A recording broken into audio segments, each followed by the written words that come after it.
Here's my audience, and my mom is a virtual listener on FaceTime.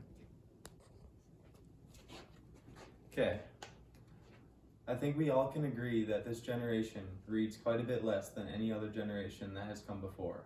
And I myself am a member of this generation, so I was pretty interested in seeing how reading could affect my brain, either positively or negatively. So in this speech, I'm going to go over some statistics about reading and how it's declined, as well as how people that do read a little bit more and excel in reading compared to those that don't read and are illiterate. And I'm also going to go over how reading positively affects your brain and how it negatively affects your brain. And I think that I'm obliged to talking about this because I'm a member of this generation and I'm pretty interested in the topic. And I think you might be motivated to listen because Americans on average read 16 minutes per day. So it's going to be pretty cool to see how that affects your brain. So, how many people read and how do they differ from those that don't read? 32% of Americans read at all for pleasure and not just because it's required. And on average, they read 12 books a year. And the average reading minutes per day compared to 2004 has decreased from 23 minutes all the way down to just 16 minutes per day today. And kind of contrasting those that do read today to those that don't, those that do read, they're 19% less likely to drop out of high school and end up on welfare. And also, in addition to that, they are much less likely to end up being incarcerated, with 85% of those juveniles that are involved in the jail system being illiterate, and 60% of all inmates being illiterate as well. And as you can see, reading has declined, but those that do read are going to be a lot more likely to be successful than those that don't. And now I'm going to get into some of the benefits of how reading can affect your brain.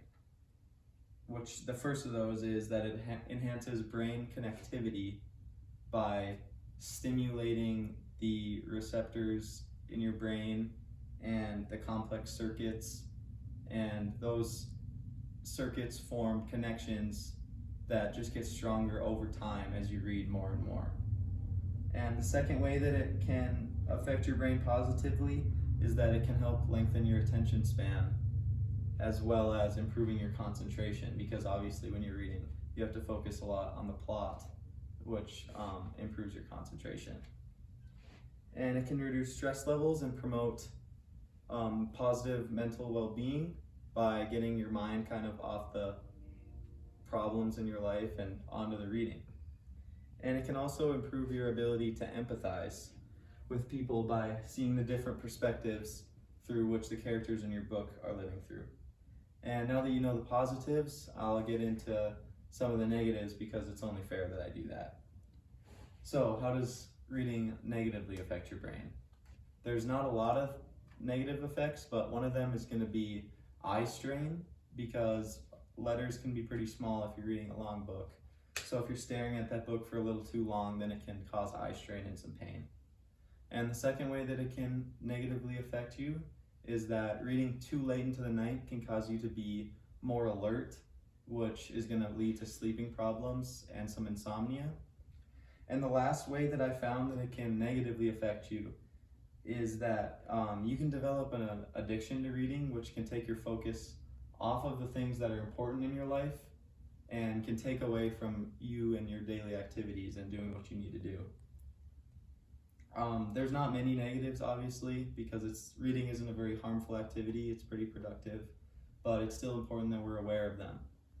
And now that I've gone over all of the positives and negatives, and you know a little bit more about reading and how it's changed over the years and how people that read differ from people that don't, I'd like to conclude.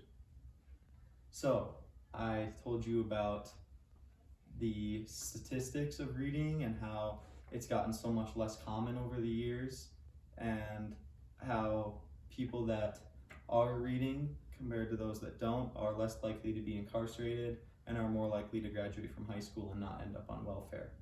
And I also taught you about how reading positively affects your brain by increasing brain connectivity and even attention span and concentration, and how it negatively affects your brain, which can be from eye strain or even sleep problems and addiction, potentially. And I hope that after this informative speech that you've learned a little bit more about reading and how it affects you negatively or positively. And I hope that next time you're reading, maybe you'll think about what's actively happening in your brain while you're reading this book that doesn't seem important, but it really is. Thank you.